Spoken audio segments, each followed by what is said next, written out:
welcome to Malibu Pacific Church Online. My name is Joel. And I'm Katie. And this is going to be such an amazing gathering. Why is that, Katie? Because we're having the best summer ever. Best summer ever. Online. Absolutely. Yeah. So what should we expect with our time here online? Yeah, well, we're so glad that you're viewing right now, wherever you are. You're going to expect an amazing message from our friend, Miss Sayona Jackson. You're going to love it. If it's helpful to you and that you'll want to share it with friends. Absolutely. And we just want to say thank you so much for all the support you're giving here at Malibu Pacific Church. Without you, this wouldn't be possible. I just wanted to share a little life-changing story is that, as you noticed the last year and a half, our church has actually gone online. And it's been kind of scary from time to time because really we like to meet together in community and all those types of things, but we're figuring out that online is a great place to find community. And let me tell you why. Is that during some of our social media times where we post something or saying, hey, this event or this thing is happening, we have people who reach out and say, we need prayer, we need some help, these types of things. And then on top of that, we get to have that community back and forth with one another. We talk to each other, and then this is one of the coolest things that has happened, all right? In one of our DMs, you know what DM is, Katie? Heard of it. Yeah, it is a direct message, all right? We had somebody just reach out and say, thank you so much for everything that the church is doing. It really has transformed my life. How crazy is that? Is that a post online or a share of a video or something like that can truly be a transformational story. So thank you so much for giving and supporting here at Malibu Church. Amen. Yeah. All right, we can't wait for you to enjoy this message from Sayona Jackson.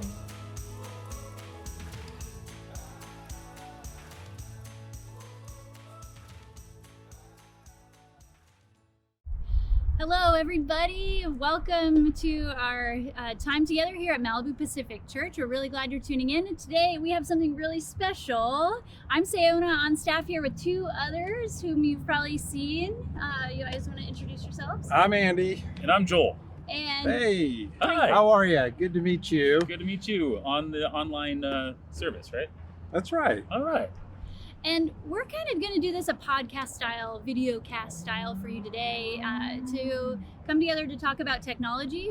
Really, we've been in a series called The Best Summer Ever. We want you to have the best summer ever. ever. 2021. Ever. And we really do hope that you are being filled with God's presence, experiencing life to the full with God this summer with people around you. And we're talking specifically about digital technology today, how we can be online, our online habits individually as a church, and what we're doing as a church digitally and with technology. And so wanted to talk to these two who are kind of behind the scenes with a lot of the things we are doing at the church, but wanted to get their wisdom too to help guide you in your lives. And so we're gonna have a conversation. Y'all excited about this? I am. Yeah. Absolutely. Awesome.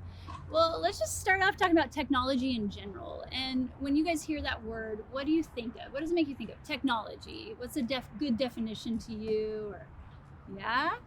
Your phones, your watch? All our stuff. I know. Yeah, all of our stuff. Yeah.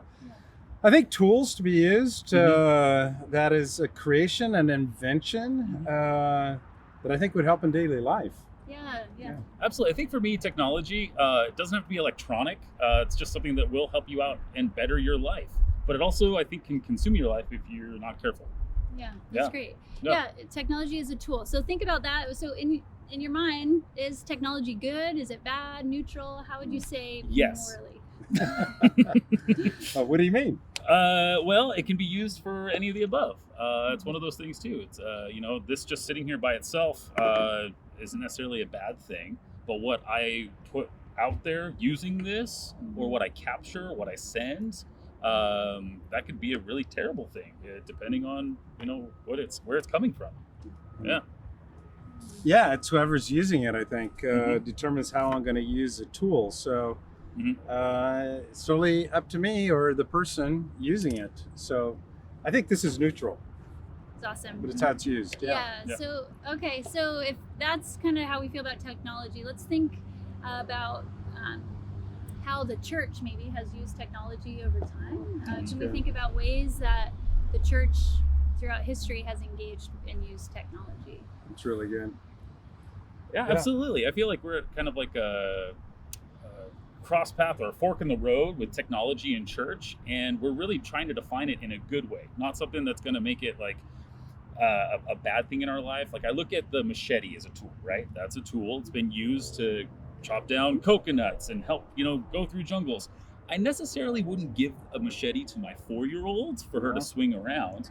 But maybe after some training and some good usage with it throughout her course of life, then maybe someday she would be able to use machete for its real purpose. I know it's weird, I'm using digital church and machete all in the same thing. Yeah. But Are you in counseling?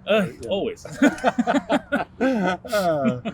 Well, I'm a history major, and so just looking at the history of things, I know that Christianity spread through the roads that the Romans built, which was an unbelievable invention 2,000 years ago. So wherever the roads were, that's where Christianity spread. Yeah, the gospel went. And I know you've been to seminary also, and so were there other ways? Yeah, I mean, obviously the Bible in itself, it could be considered a tool. And so I think we were just talking about too, the letters themselves being a part, but the printing press. And once it went from, one person having a Bible to all people having access to the Bible, that was a tool for the spread of the gospel. That caused the Reformation and ushered the Reformation. So the printing press was an unbelievable tool.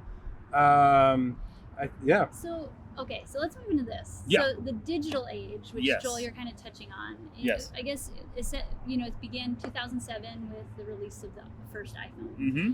So since then, we've kind of been in a fast-paced digital advancement. And the church is kind of trying to catch its breath, especially after COVID. Mm-hmm. So let's talk first personally, like individually, for you sitting there today wondering how can you be online in a way that is honoring to God. So if you think about the commandment to love God with all your heart and soul, strength, mind, love your neighbor as yourself. How can the people listening today love God and love their neighbor online? Do it in a healthy way that's life-giving and good. And maybe you can share about your own lives and just maybe how you've seen a good use for online presence and ways that it's hard and harder for people to engage in a loving way. Well, I think it can be all-consuming as well, and so that can be a really negative way that it's being used or it's consuming my life. I have heard that these things are designed to actually give me a hit of dopamine, and every time I get a like on Facebook, whoa, that felt good. Or someone followed you. Oh, that's like a shot of cocaine is what I hear. I mean, it's hitting the same part of the brain. Yeah. So that in a sense can be a really negative thing, but I have found it's a really powerful tool, like the printing press that you just said, that it keeps us connected. And so I can know the Word of God, and it kept me connected, versus a priest in a Catholic building or church, and I had to listen to the words of a priest, and I had to go through a priest in order to get the Word of God. Now I can everybody has access to the Bible, even through Youversion. Yep. Yeah. So talk to us about that. What are you talking about? I mean, I have, there's an app called Youversion that has every translation of the Bible. It has it in, every language almost in the world. And so I have access to small group discussions, connections with other Christians, encouragement, devotions, prayers, and also the Bible that I can read right here. So it's always with me. So that's an incredible tool. Do you think there's a downside to that? It's a tool in our hands. It's good to be able to access the Bible anytime. I think accessing a Bible is always a good thing. It's what you're going to do, how you're going to live it out is the big thing. It's if God's calling us into community, I think one of the things that's hard for, say, like an introverted person who's very digital, they could hide behind maybe some walls and not maybe find the community that they're looking for. Extroverts can do that too. Anybody really can, depending on what happened during, these last 18 months. And so we definitely have that pendulum swing of people saying, no, we don't do church online, and it could be a negative thing. We only do church on site or in person. And there's pros and cons to all of those. And so what we've seen through this digital age and having daily reading plans and things like that, is making sure that you have people who are keeping you accountable with those, and not just like notifications that are telling you every single day. Like, find somebody community-wise, and that's what we're really trying to look for inside of this next season of the digital church, is that it's not just for like a consumer to watch and just sit there and be like, okay, this is my checklist for church, but it's literally going to be a tool to be used with people around you, people that you know near and dear, and maybe just a person you walk in, meet for the first time. It might be your barber, it might be, someone at the gym that you're with, those kind of things. And so that's how we're trying to approach the digital season in this next, season of the church here at PC. That's great. It's good. Yeah. So some examples maybe for people, for you to engage lovingly online. I'm thinking like before we enter online, and Andy, you were talking about this before, kind of what comes, it's an expression of what's going on in our hearts, right? Yeah. And so there's part of us that might just jump on without thinking, but what if we said a prayer before we go on? Just, God, would you guide me as I text my family back, as I respond to all these emails, as I engage on Facebook? I don't know if you guys can think of any other habits or practices that they could put into place as they engage online as individuals. Well, there's 168 hours in a week, and we in the church, and I'm old school here thinking, I need to go to church to that 1 hour at 10 o'clock in the morning at my church. But actually, I can be doing church the other 167 hours. Absolutely. We can actually stay connected all week long. So on Tuesday, Sayona, you're going through something and you post something and need prayer. We can pray right then and there on Tuesday. We don't need to wait. Technology allows that connection. Totally. We don't have to wait until Sunday at 10. Yeah, Yes. That's awesome. So I think the church can be 24/7 now. Yeah. We can be connected. Absolutely. I don't know if you know this, but we actually have a chat room on our website that you can go to out of those 168 hours during the week. It is open for you to go and use. And we highly suggest that too, because if you, to write in there just saying, hi, my name is this, and I'm from blank, or I go to MPC on site sometimes, maybe I'm just strictly online, maybe throw your social media handle or even your email address. You can find some community inside of that chat room right there.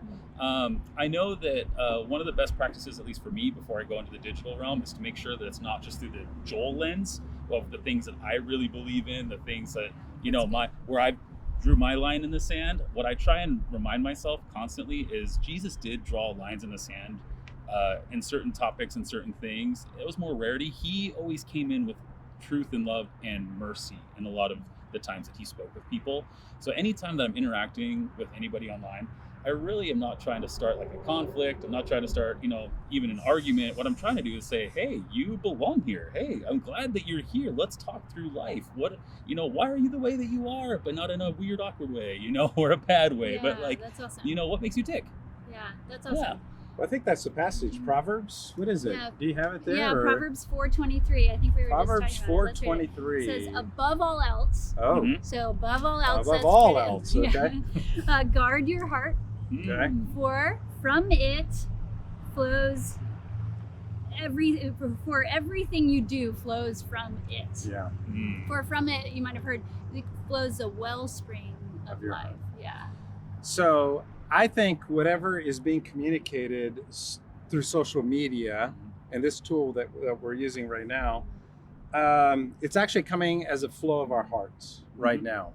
And so social media or digital online is just a megaphone that's communicating what's actually going on inside of here. And it's just actually helping to broadcast that louder. Whereas before we could be talking in person, it would just stay right here, except for the few friends that we would go and talk. Yeah. Now the moment I post it, Yeah. it's broadcasting. So the question is, what's the wellspring of my heart? What's coming out of my heart is actually coming out of my lips, or actually coming out of my thumbs right now when I'm communicating. Yeah. And so what's going on in your heart by what you're communicating. Can I say that? Yeah, or what you're how praying you for. Absolutely. Yeah, I Yeah. think so. Yeah. That's great. So here, That's awesome. So if God is working in us, Mhm. a wellspring of love, so we're outwardly loving others with our actions, our words, our presence online. Yeah. I'm thinking about the good news, the goodness of God going forth, and how that has been the mission of the church for since Jesus, left and said, hey, go and make disciples. And so with that mission now, with the digital technology that we have today, I'm curious, as a church, so as our pastor leading our digital online church, what are we doing? What are our hopes to spread that message, that good news, to the world and beyond? And Let me just speak in, and then I want to hear from Joel. Yeah. Go into all the world and make disciples. I think we actually can do that now. You Joel? actually, Yeah, go ahead. yes, no, you absolutely can. And it's not just a digital world, it's going into the world in places that we probably weren't invited to. Just like the service right here is probably making it behind more gated communities than possibly preaching on site, or Explain reaching that. people. We're in Malibu here, that you Yeah. can see this beautiful place. But the thing about Malibu is tons of gated communities. Yeah. Totally. Calabasas, which is over the hill, and if you're Number not one- from this area, Number one city with most gated communities is Yeah. Calabasas, and followed by Malibu, which is so crazy. Yeah. we had a problem when garage doors happened, because they Yes. believe that garage doors in the 50s kept people from having conversations in the community. And now we have actually not garage doors, we have gated communities, gates Another in one. front of gates. Totally. So how do we reach people? How do we have conversations with people in people's homes Mhm. without, knocking their doors down? So Joel, what's happening there? Absolutely. What we're doing is we're sharing way more memes than ever before. I'm just kidding. No, that's the stuff I post online. So the Lord is checking my heart. I need to My pray. heart, Yes, my heart. As you guys are talking about that, I'm like, Memes, oh memes, man, memes. I post nonsense. Lord, give me the no, wisdom. those are his gifts. Yeah, He's see in what? his gifts. Totally. No, what we're really leaning into is not just a rebroadcast of just what is going on here, even though amazing things are happening here on an on-site service. We know that we have families here who travel constantly, or members, or people in the community, because that's just the way Malibu has been. But also we realize that word Malibu also has a little bit of attraction to it. And people are like, wait, there's a church in Malibu? I didn't know Malibu was a real place. I thought it was just on Barbie. That's just what it is. So what we're doing is we're actually going to be leaning into the digital side as tools for us to use to spread the gospel. And not just saying, hey, watch, this really awesome hour to hour, 15-minute service that's going on here. But we're also creating, do you want to explain the 1 through 5s to everybody? Absolutely, Yeah. yeah. We as a church have figured out that basically all of us fall into one of, I don't want to say a category, but a number somewhere, Yeah. where we are in our spiritual walk. Mhm. And we can see that in the disciples. I mean, when Jesus called Peter, I would say he was a 1, and then come follow me, take a step. He became curious that Peter was listening. And then he started following Jesus. And then we can see his story all the way through the book of Acts, where he is making disciples. So there's 5 categories that basically we fall into, or numbers. So 1 is somebody who's far away from God. We would say an atheist. A 2 is spiritually curious. They're starting to ask some questions about God or spirituality. 3 is a Christian, somebody who's crossed the line of faith and asked Jesus into their life. 4 is somebody who's growing in their faith with Jesus. And 5 is somebody who is making disciples. So we want to use the tool to help everybody take a step in one of those areas in our lives. So we want to use digital to reach the 1s and the 2s who would never come to this campus, Totally. but we can start a conversation. Absolutely. Another way that we've looked at it is a foyer, living room, kitchen, like your house. Yep. And a foyer is an environment Sunday mornings for our guests. The living room is where we invite people into the living room, the room that you never went into when you were growing up, but it's where we start to become friends. And the kitchen is where we become family. And we know that because whoever's family always ends up in the kitchen. That's where you feel like you're family.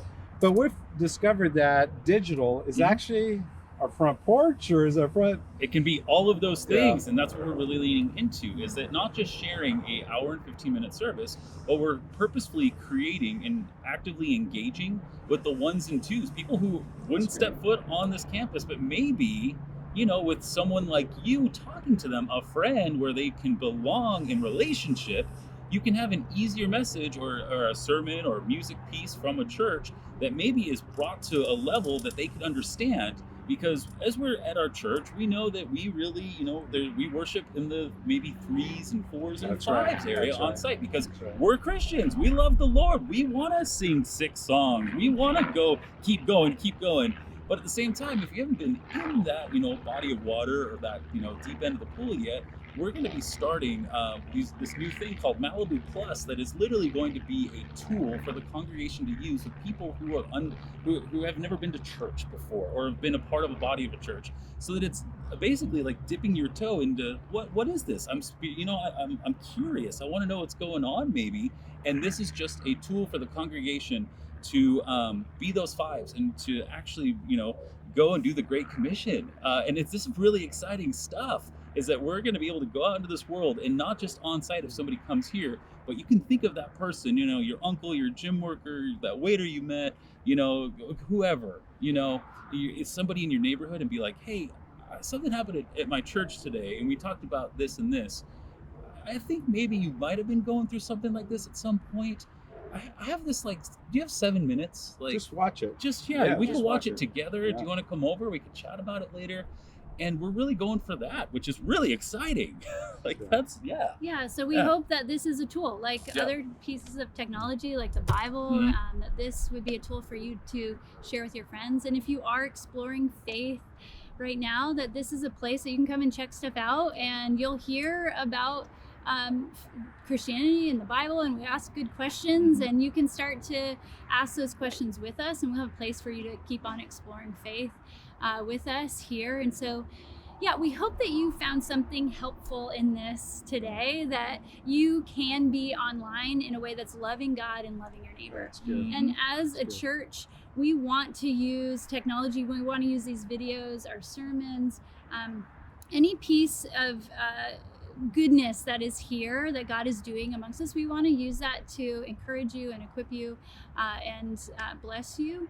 And so if you found this helpful, maybe share it with a friend, talk about it with somebody. If you have ideas digitally or online, you want to serve and take a step in serving, talk to this guy right here. Absolutely. Joel's going to get you plugged in. Yes. And let's keep this conversation That's going. good. Mm-hmm. How we want to use these tools, these technology for good and to glorify God. Mm-hmm. Final thought? Yeah, I think one of the things with technology is that it's going to keep advancing. And I feel like that's what we're going to be doing with, the gospel will never change, but the way that we maybe share it is going to change inside of the communities in which we are a part of. And so I always want us to be at that forefront of not just cutting edge for cutting edge sake, but how can we reach people for the Lord? That's it right there. And not just be, for me, sometimes I get stuck in my ways and being like, no, but this is, camp is the way that, people come to the Lord, or being on site and I have to go, God is going to be moving through these, the digital places. This is God's realm. How can we be a part of that? Awesome. Yeah. That's good. Great. Last For words? me, it's the encouragement throughout the scriptures is how we're supposed to encourage one another. Encouragement is the oxygen of the soul. So I would hope that we would use technology to encourage one another rather than tear one another down. We have a choice there every time that we use it. Yeah. So let's get some oxygen and encourage one another as we grow in our faith in Christ. And so That's awesome. I hope we use it that way. Yeah, thanks guys. Thanks for joining us. We hope you found it helpful. You can share it with a friend, come talk to us, and we'll see you next time here at Malibu Pacific Church. Yeah, see you later. Thank you so much for that awesome sermon, Sayana. It was really great. And also the dialogue you had with those other 2 guys, phenomenal. Wow. We want to thank you so much for tuning in today, and we also want to thank you for your giving. We know that the Lord blesses your giving. Mm-hmm. There's a few ways that you can give. You can give by mail, you can give online, or by text. So thank you so much for being so generous.